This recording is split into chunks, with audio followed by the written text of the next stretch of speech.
We are going to look at the second account of creation in Genesis 2 and the loss of innocence of Adam and Eve. Genesis 2:4 through 24 is a second creation account, and it has a few differences from the first. There's no vegetation yet when Adam is created. Humans are created first, then the animals. And it looks like the male is created, at least initially, alone. Now the question is asked, why a second account? And it's possible that chapter 2 gives details of creation of humans first mentioned in Genesis 1. In other words, 1 serves as an overall summary of all of creation. Chapter 2 focuses in on the humans. It has also been suggested that it comes from a different source. For example, Genesis 1, when it refers to God, uses the word Elohim. Genesis 2 uses Yahweh Elohim. It has also been suggested that Genesis 1 sets the larger stage in which one couple out of all of humanity is selected for a special task. And the focus is less on material origins than on human vocation in the presence of God. There are some important word pairs or word plays in the story that you kind of miss out on if you don't read it in Hebrew. So when you see the word man or human, think Adam. When you see the word ground, like Adam being formed out of the ground, it is Adamah, and the two words are actually related etymologically. Notice that the word for man, when it's not Adam, but just strictly speaking a male person, because Adam can also refer to just human in general, is Ish and Isha for woman. The ending is a feminine ending. Although strictly speaking, the words are not derived from the same place, the text is playing with them as if they were. The word for Eve, Chava,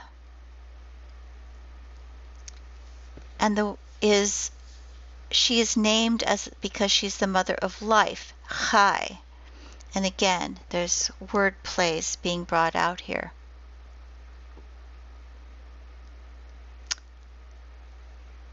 So, as we suggested, Adam being formed from the dust of the ground is less about material origins and more about mortality. Those of us who celebrate Ash Wednesday, that is the theme of Ash Wednesday, is our mortality, going back to the dust of the earth. And note that in Edom, Adam can eat of the tree of life. So it is possible that he's not naturally immortal, but is sustained in Eden by the tree of life. And Adam is put in a garden to serve and to keep. This can refer to agricultural tasks, but serve is also the word used for priestly service in the temple. And a number of texts and traditions see Eden as a kind of temple, a sacred space, with Adam as a priest king helped by the woman Eve, God's representatives to the whole earth. And their vocation is shown by their naming the animals, by their having dominion. Again, not predation or exploitation, but wise ordering. God's presence is also in the garden as in the cosmos in Genesis 1, and both are places of rest. And note that Adam is brought to Eden to rest.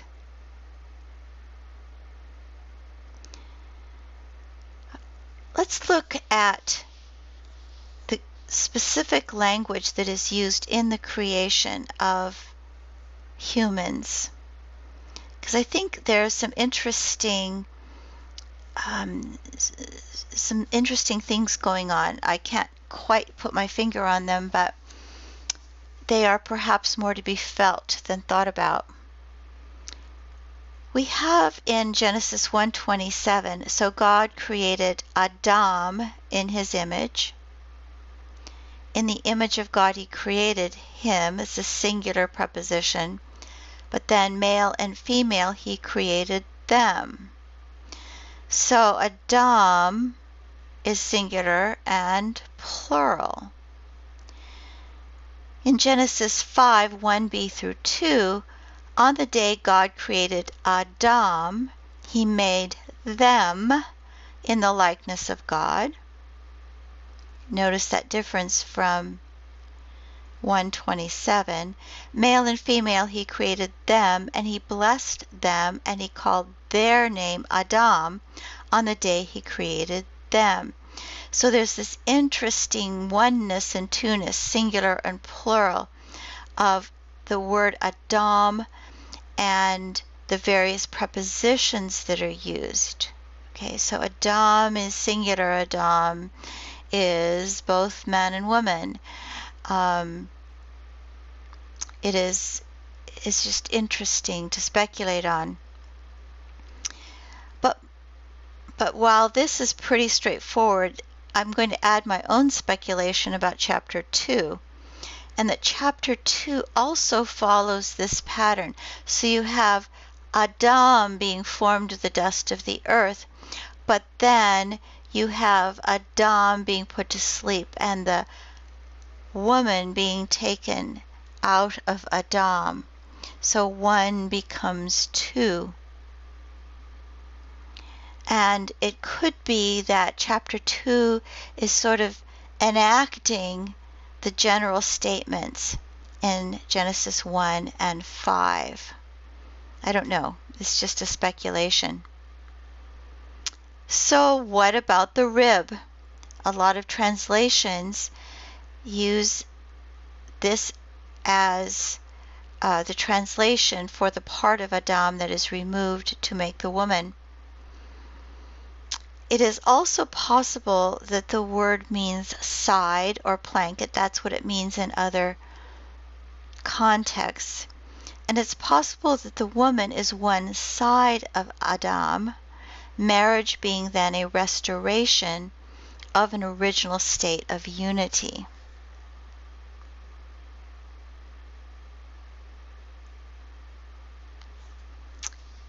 This Edenic life does not last.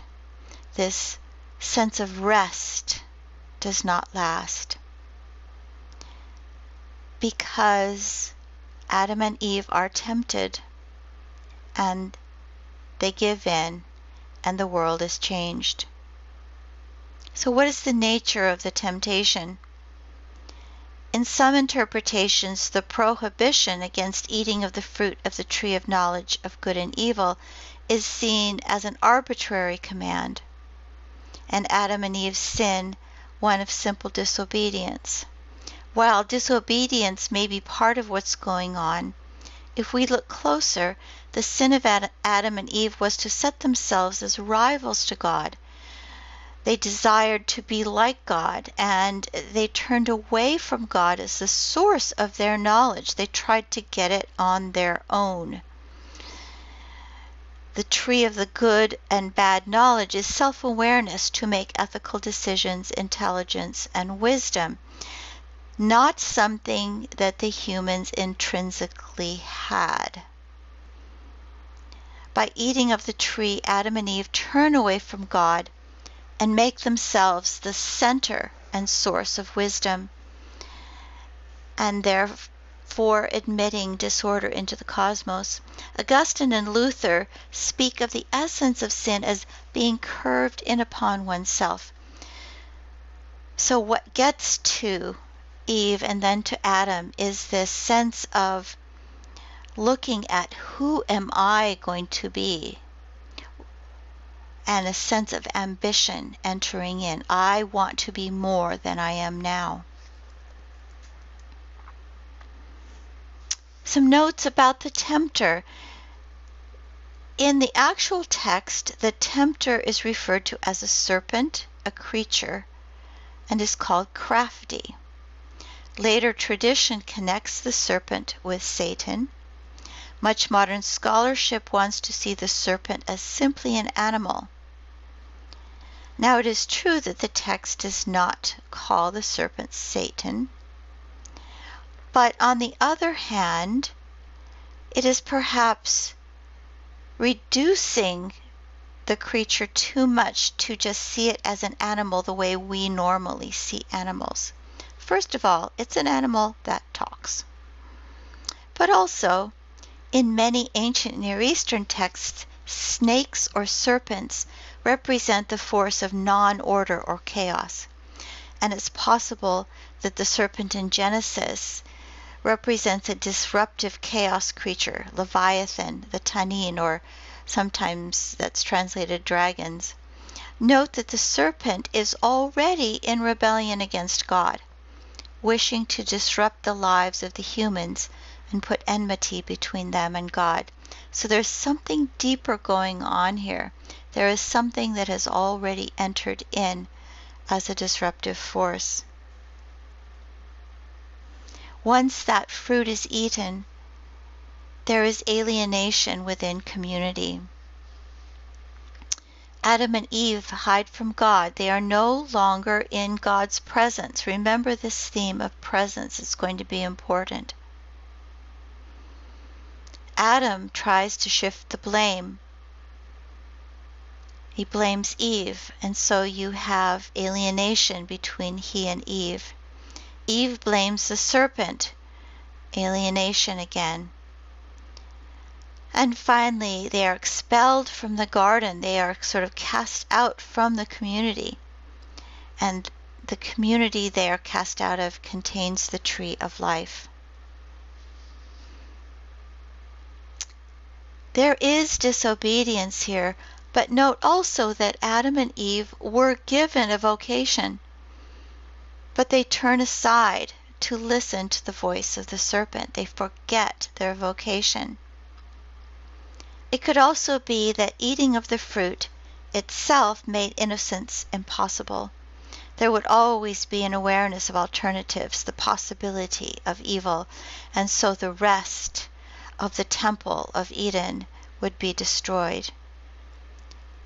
And with the knowledge of good and evil, immortality is far too dangerous, hence the distancing of Adam and Eve from the tree of life.